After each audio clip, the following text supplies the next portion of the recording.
యౌవనిచే జనించు జగమెవ్వని లోపనలుండు లీనమై యౌవని ఎందుడిందు పరమేశ్వరుడెవ్వడు మూల కారణం వెవ్వడు అనాది మధ్యలయుడెవ్వడు సర్వము తానే అయిన వాడెవ్వడు పానినాత్మభవు ఈశ్వరునే శరణంబు వేడెదా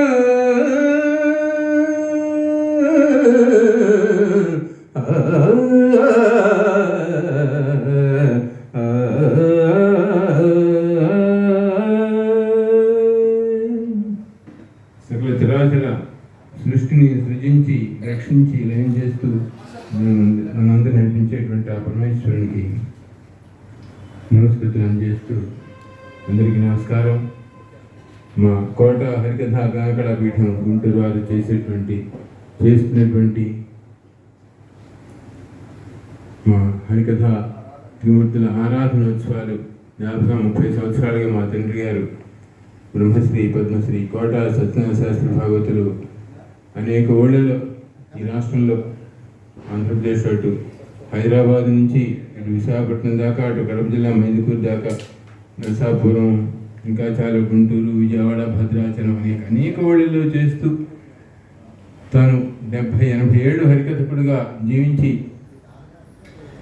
హరికథా ఉత్సవాలు ప్రతి ఊళ్ళో చేస్తూ రోజు 6-7 కథలు కూడా చెప్పిస్తూ 5 రోజుల పాటు 3 రోజుల పాటు కూడా 35 కూడా కథలు కూడా చెప్పించినటువంటి సందర్భాలని 5 రోజులు అంటే 7 కథలు రోజులు చొప్పున అట్లా వినేటువంటి ప్రేక్షకులు కూడా ఆ రోజులో మాకు లభించారు.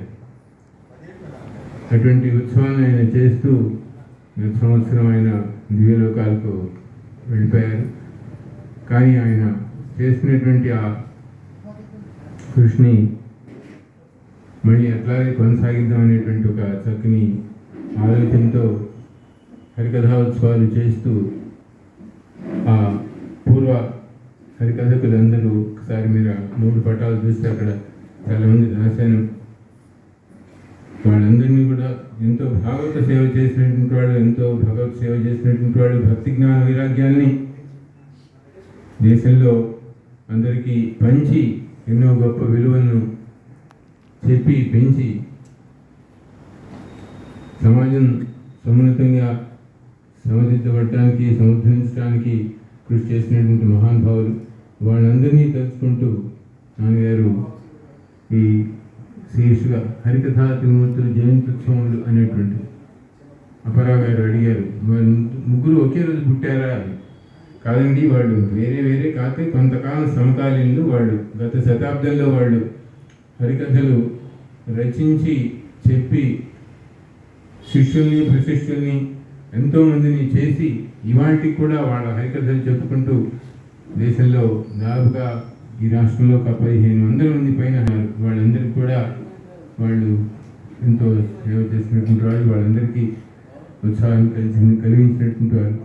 అటువంటి గొప్ప మహనీయమూర్తుల యొక్క ఉత్సవాలు చేయటం అనేటువంటిది నాన్నగారి యొక్క ప్రధానమైన ఉద్దేశం.